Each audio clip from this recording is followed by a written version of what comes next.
हाँ जी प्यारे साथियों, सत श्री अकाल सारिਆਂ ਨੂੰ ਸਵਾਗਤ ਆ ਅੱਜ ਦੀ ਸੀਡੀਪੀ ਦੀ ਕਲਾਸ ਦੇ ਵਿੱਚ। ਤੇ ਸੀਡੀਪੀ ਦੀ ਕਲਾਸ ਦੇ ਵਿੱਚ ਮੈਂ ਇੱਕ ਵਾਰੀ ਤੁਹਾਨੂੰ ਦੱਸਦਾ ਕਿ ਆਪਣੀਆਂ ਲਰਨਿੰਗ ਥਿਊਰੀਜ਼ ਜਿਹੜੀਆਂ ਨੇ ਉਹ ਕੰਪਲੀਟ ਹੋ ਚੁੱਕੀਆਂ ਨੇ ਤੇ ਆਪਾਂ ਇੰਟੈਲੀਜੈਂਸ ਥਿਊਰੀ ਤੇ ਜੰਪ ਕਰ ਚੁੱਕੇ ਆ।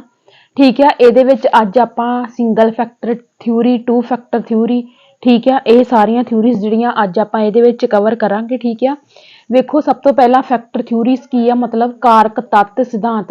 बिने दा एक कारक तत्त खंड सिद्धांत, मतलब बिने ने दिता सी फैक्टर, मतलब यूनीफैक्टर, सिंगल फैक्टर, मतलब कि सिंगल फैक्टर जां वन फैक्टर थ्यूरी बिने ने दिती सी। पितामा कौन है? अल्फ्रैड बिने। अल्फ्रैड बिने जिहड़ा सीगा इहने सिंगल फैक्टर थ्यूरी दिती सी। कित्थों दा सीगा? फ्रांस दा साइकोलॉजिस्ट सीगा। कित्थों दा सीगा? फ्रांस का साइकोलॉजिस्ट सीगा। कंट्रीब्यूटर कौन ने इहदे, मतलब जिन्हां ने इहदे नाल जिहड़े सीगे इहदे नाल सहमत सीगे? जॉनसन स्टर्न ते टर्मन। ठीक है, ये जिहड़े सीगे इहदे हैगे सीगे कंट्रीब्यूशन। ठीक है, उस तो बाद कहते इस सिद्धांत अनुसार बुद्धि एक तत्त है जिसनूं वंडिया नहीं जा सकता। मतलब ये सिंगल फैक्टर थ्यूरी कहते, मतलब कहते एक सिंगल फैक्टर जिहड़ा काम करदा बुद्धि नूं किते भी, बुद्धि दे एक तत्त नूं किते भी होर वंडिया नहीं जा सकता।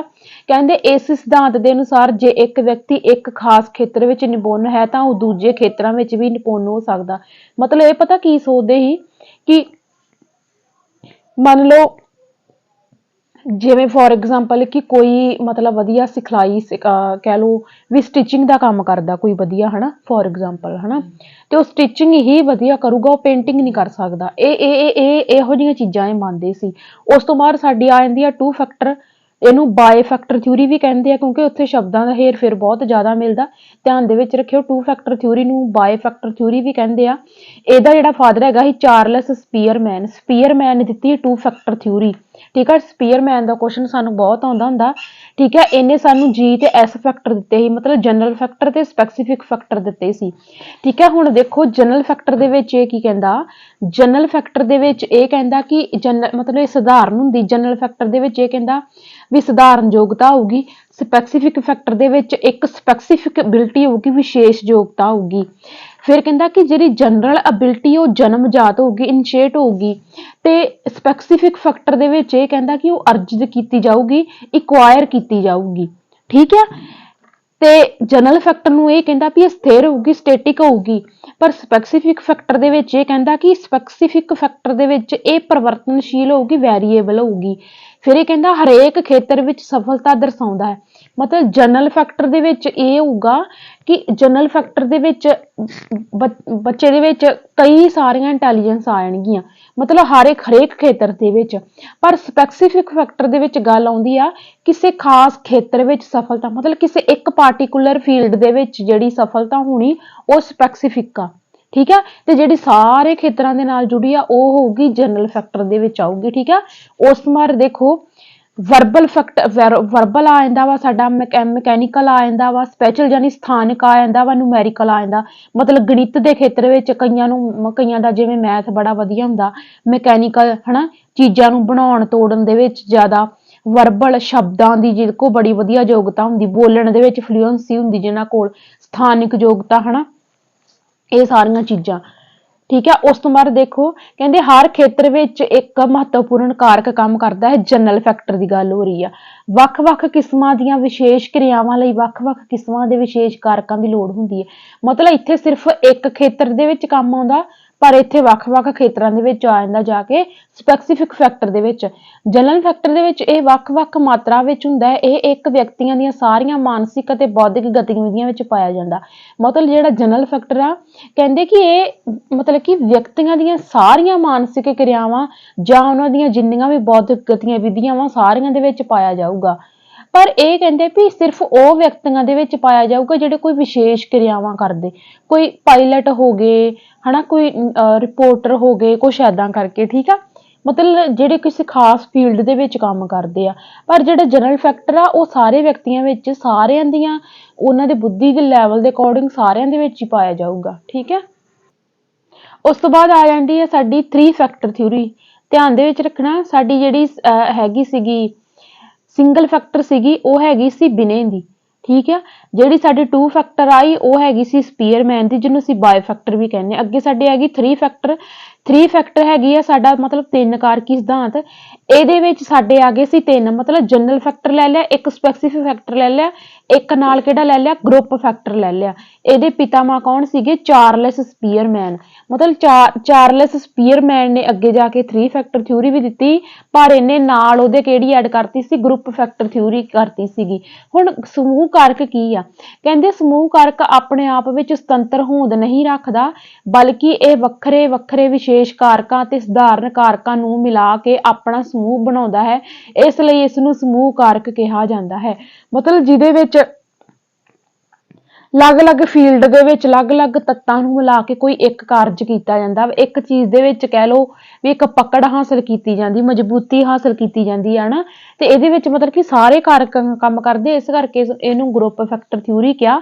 ਆ ਦੇਖੋ ਪਹਿਲਾਂ ਜਨਰਲ ਫੈਕਟਰ ਆਉਂਦਾ, ਸਧਾਰਨ ਫੈਕਟਰ, ਫਿਰ ਗਰੁੱਪ ਫੈਕਟਰ, ਫਿਰ ਖਾਸ ਸਪੈਸੀਫਿਕ। ਮਤਲਬ ਸਧਾਰਨ ਤੋਂ ਪਹਿਲਾਂ ਗਰੁੱਪ ਫੈਕਟਰ ਆਉਂਦਾ, ਉਸ ਤੋਂ ਬਾਅਦ ਜਦੋਂ ਇੱਕ ਮਜ਼ਬੂਤੀ ਪਕੜ ਲਈ ਜਾਂਦੀ ਹੈ, ਫਿਰ ਉਸ ਤੋਂ ਬਾਅਦ ਇੱਕ ਸਪੈਸੀਫਿਕ ਫੈਕਟਰ ਨਿਕਲ ਕੇ ਸਾਹਮਣੇ ਆਉਂਦਾ। ਉਸ ਤੋਂ ਬਾਅਦ ਅੱਗੇ ਸਾਡੀ ਹੈਗੀ ਆ multi factor theory. Multi factor theory ਸਾਨੂੰ ਸਾਰਿਆਂ ਨੂੰ ਪਤਾ ਕਿ E.L. ਥੋਰਨਡਾਈਕ ਦੇ ਇਹਦੇ ਪਿਤਾਮਾ ਵਾ, ਇਹਨਾਂ ਨੇ ਦਿੱਤੀ ਸੀ ਮਲਟੀ ਫੈਕਟਰ ਥਿਊਰੀ।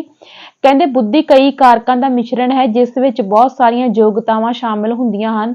ਉਸ ਦੇ ਅਨੁਸਾਰ ਕਿਸੇ ਵੀ ਮਾਨਸਿਕ ਕਾਰਜ ਲਈ ਕਈ ਕਾਰਕ ਇਕੱਠੇ ਕੰਮ ਕਰਦੇ ਹਨ। ਥੋਰਨਡਾਈਕ ਇਹ ਵੀ ਮੰਨਦਾ ਹੈ ਕਿ ਇੱਕ ਵਿਅਕਤੀ ਵਿੱਚ ਕੁਝ ਵਿਸ਼ੇਸ਼ ਯੋਗਤਾਵਾਂ ਹੁੰਦੀਆਂ ਹਨ, ਪਰ ਉਹ ਇਹ ਵੀ ਮੰਨਦਾ ਹੈ ਕਿ ਇੱਕ ਵਿਅਕਤੀ ਦੀ ਇੱਕ ਵਿਸ਼ੇ ਦੀ ਯੋਗਤਾ ਤੋਂ ਦੂਸਰੇ ਵਿਸ਼ੇ ਵਿੱਚ ਯੋਗਤਾ ਦਾ ਅੰਦਾਜ਼ਾ ਲਗਾਉਣਾ ਮੁਸ਼ਕਲ ਆ। ਕਹਿੰਦੇ ਮਤਲਬ ਕਿ ਇਹਨੇ ਮਲਟੀ ਫੈਕਟਰ ਥਿਊਰੀ ਦਿੱਤੀ ਸੀ ਥੋਰਨਡਾਈਕ ਨੇ। ਥੋਰਨਡਾਈਕ ਇਹ ਕਹਿੰਦਾ ਸੀ, ਕਹਿੰਦਾ ਮੰਨ ਲਓ ਕਿ ਕਿਸੇ ਬੰਦੇ ਦੇ ਅੰਦਰ ਕੋਈ ਖਾਸ ਕਹਿ ਲਓ ਇੰਟੈਲੀਜੈਂਸ ਹੈਗੀ ਆ ਹਨਾ, ਕਿਸੇ ਵੀ ਫੀਲਡ ਦੇ ਵਿੱਚ ਹਨਾ।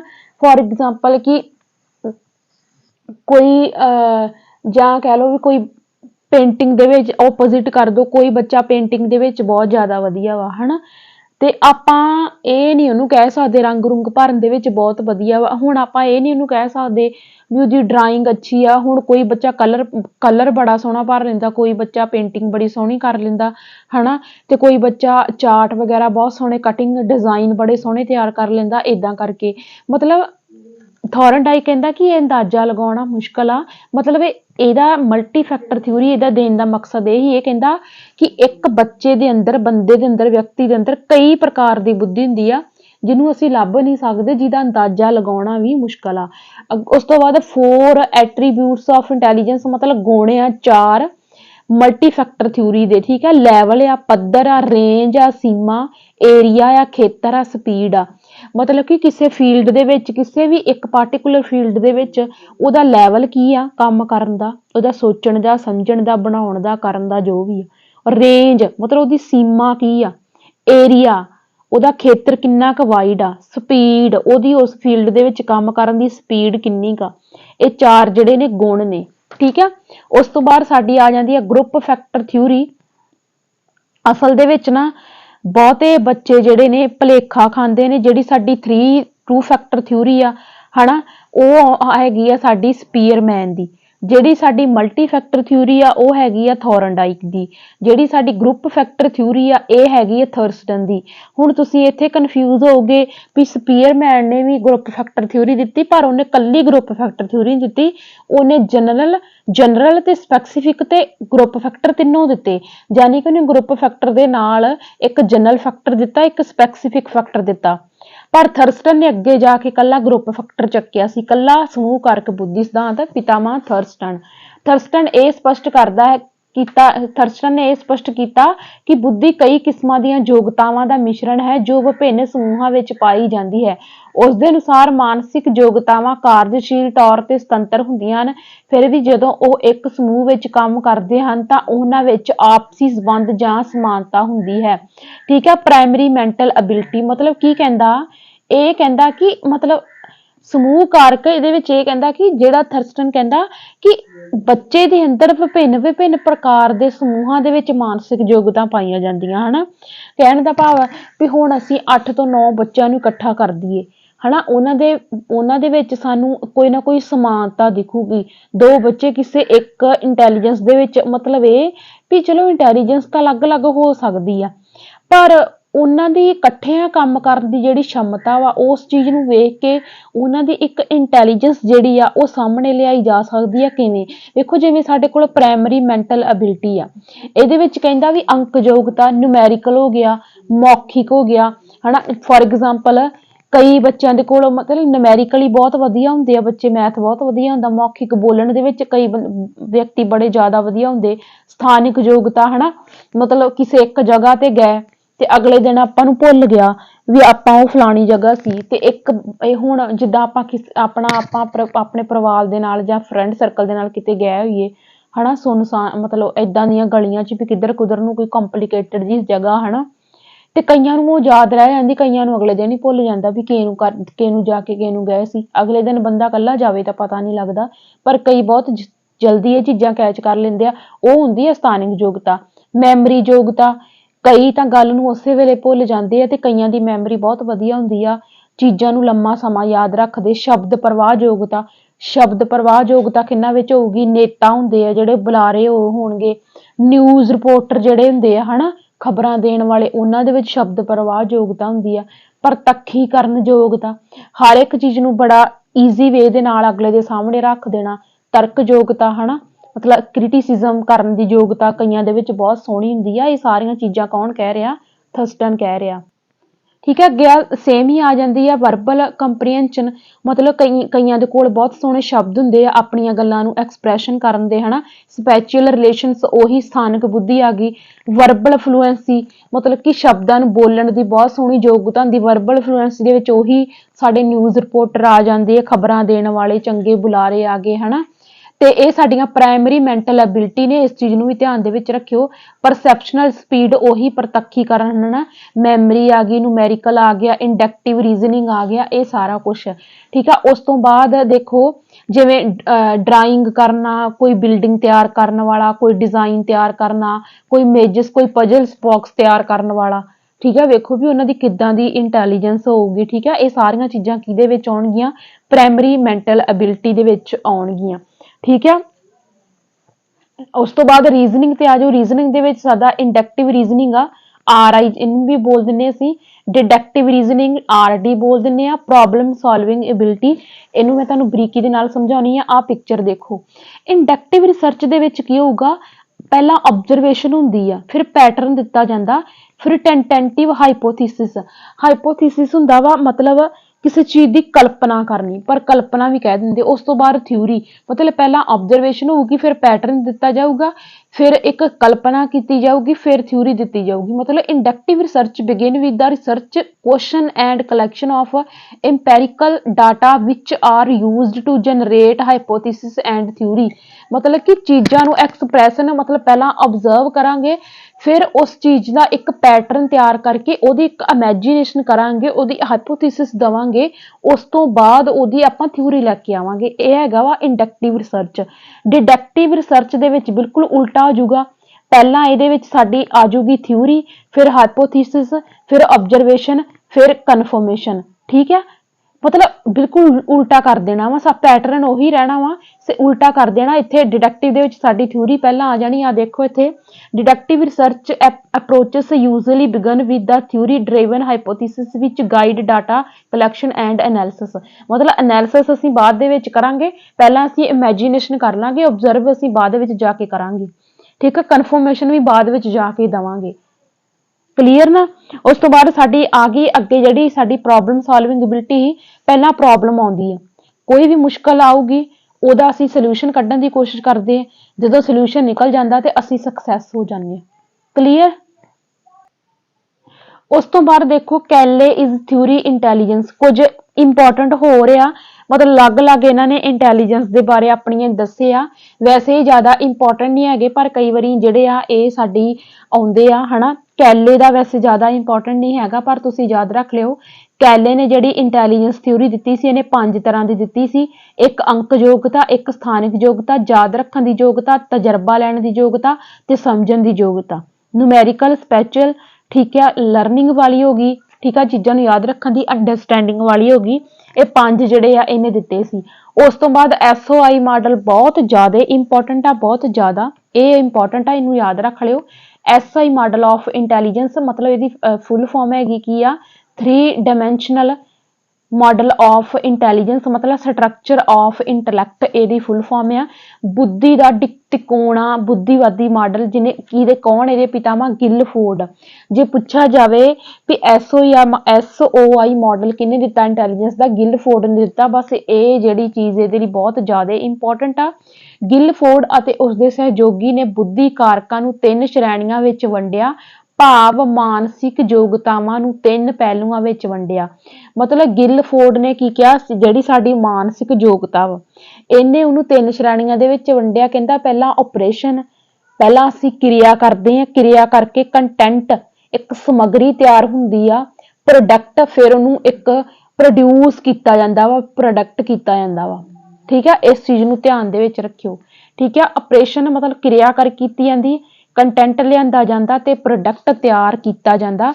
ਤੇ ਕੰਟੈਂਟ ਦੇ ਵਿੱਚ ਕੀ ਆਊਗਾ ਸਾਡਾ ਧਿਆਨ ਦੇ ਨਾਲ ਸਮਝਿਓ ਕੰਟੈਂਟ ਦੇ ਵਿੱਚ ਸਾਡੀਆਂ ਆਕਾਰਾਤਮਕ ਵਿਸ਼ਾ ਵਸਤੂ ਆਊਗਾ मतलब ਵਿਸ਼ਾ ਵਸਤੂ ਨੂੰ ਆਕਾਰ ਦੇਣਾ ਵਿਸ਼ਾ ਵਸਤੂ ਨੂੰ ਦੇਖਣ ਯੋਗ ਸਮੱਗਰੀ ਤਿਆਰ ਕਰਨਾ ਵਿਸ਼ਾ ਵਸਤੂ ਦੀ ਸੁਣਨ ਯੋਗ ਸਮੱਗਰੀ ਤਿਆਰ ਕਰਨਾ ਚਿੰਨ੍ਹਾਤਮਕ ਸਿੰਬੋਲਿਕ ਚਿੰਨ੍ਹ ਵਰਤਣੇ ਸ਼ਬਦ ਵਰਤਣੇ ਤੇ ਉਹਨੂੰ ਇੱਕ ਵਿਵਹਾਰਿਕ ਰੂਪ ਦੇ ਵਿੱਚ ਲੈ ਕੇ ਆਉਣਾ that is content ਕਲੀਅਰ ਨਾ ਈਜ਼ੀ ਆ ਸਾਰੀਆਂ ਚੀਜ਼ਾਂ ਕੋਈ ਬਾਹਲੀ ਔਖੀ ਨਹੀਂ ਹੈ ਆਪਰੇਸ਼ਨ ਦੇ ਵਿੱਚ ਕੀ ਹੋਊਗਾ ਯਾਨੀ ਕਿਰਿਆਵਾਂ ਬੋਧ ਹੋਊਗਾ ਸਾਡੀ ਯਾਦਦਾਸ਼ਤ ਮੈਮਰੀ ਹੋਊਗੀ ਮੈਮਰੀ ਸਾਡੀ ਦੋ ਤਰ੍ਹਾਂ ਦੀ ਮੈਮਰੀ ਰਿਟੈਂਸ਼ਨ ਮੈਮਰੀ ਰਿਕਾਰਡਿੰਗ ਠੀਕ ਆ ਮਤਲਬ ਅਸੀਂ ਚੀਜ਼ਾਂ ਨੂੰ ਕਿੰਨਾ ਕੁ ਜਲਦੀ ਸਿੱਖ ਰਹੇ ਆ ਜੇ ਜਲਦੀ ਸਿੱਖ ਰਹੇ ਆ ਤੇ ਅਸੀਂ ਉਹਨਾਂ ਚੀਜ਼ਾਂ ਨੂੰ ਕਿੰਨਾ ਕੁ ਯਾਦ ਰੱਖ ਰਹੇ ਆ ਮੈਮਰੀ ਰਿਕਾਰਡਿੰਗ ठीक है अबसारी एक विद चिंतन अबसारी चिंतन साडा किहड़ा हुंदा साडी कन्वर्जेंट थिंकिंग दा दायरा छोटा हुंदा अपसारी बहुविध चिंतन डाइवर्जेंट थिंकिंग दा दायरा जिहड़ा वा ओह बहुत ज़्यादा वड्डा हुंदा प्रोडक्ट दे विच की होऊगा उत्पादन दे विच इकाइयां होणगियां वर्ग संबंध प्रणालियां परिवर्तन चीज़ां नूं लागू करना कोई चेंज कर लेना कोई प्रणालियां कोई कह लो स्ट्रैटजीज जिवें अपना लैणियां कंटेंट दे विच हना ते ऑपरेशन दे विच एक संबंध बनाउणा इकाइयां बनाउणा ते उहनां नूं लागू कर देना पर इहदा क्रिटिसिज्म कीता ही फायर्स क्रिटिसाइज दिस थ्योरी फायर्स ने जिहड़ा सीगा इहनूं क्रिटिसाइज कीता सीगा उस तो बाद साडी हैगी आ A B factor theory of intelligent A factor ते एक बी फैक्टर दिता सीगा ए ते बी ए फैक्टर दे विच ए फैक्टर कहंदे भी जन्मजात हुंदा इनिशिएट हुंदा बी फैक्टर मतलब ए अर्जित कीता जांदा एक्वायर कीता जांदा सेम उवें असीं जी ते एस फैक्टर जिवें असीं कीते सी बस इहनूं बेस नूं समझ लिया बस ਇਹ कि तुसीं अज वाली थ्योरी दे विच याद रखना कि सिंगल फैक्टर थ्योरी किहने दित्ती ते टू फैक्टर थ्योरी किहने दित्ती मल्टी फैक्टर थ्योरी किहने दित्ती ਇਹ ਤੇ ग्रुप फैक्टर थ्योरी किहने दित्ती ਇਹ चार तरह ਦੀਆਂ ਜਿਹੜੀਆਂ ਥਿਊਰੀਆਂ ਨਾ ਇਹਨਾਂ ਦੇ ਤੁਹਾਨੂੰ ਫਾਦਰ ਪਤਾ ਹੋਣੇ ਚਾਹੀਦੇ ਆ ਕਿ ਇਹਨਾਂ ਦੇ ਫਾਦਰ ਕੌਣ ਨੇ ਇਹਨਾਂ ਵਿੱਚੋਂ ਹੀ ਜ਼ਿਆਦਾ ਕੁਐਸਚਨ ਸਾਨੂੰ ਪੁੱਛਿਆ ਜਾਂਦਾ ਤੇ ਆਪਾਂ ਮਿਲਾਂਗੇ ਅਗਲੀ ਵੀਡੀਓ ਦੇ ਵਿੱਚ ਕਿਉਂਕਿ ਅਗਲੀ ਕਲਾਸ ਜਿਹੜੀ ਆ ਸਾਡੀ ਬਹੁਤ ਜ਼ਿਆਦਾ ਇੰਪੋਰਟੈਂਟ ਆ ਅਗਲੀ ਕਲਾਸ ਦੇ ਵਿੱਚ ਅਸੀਂ ਕਰਾਂਗੇ ਆਪਣਾ ਜਿਹੜੀ ਹੈਗੀ ਆ ਇੱਕ ਮਿੰਟ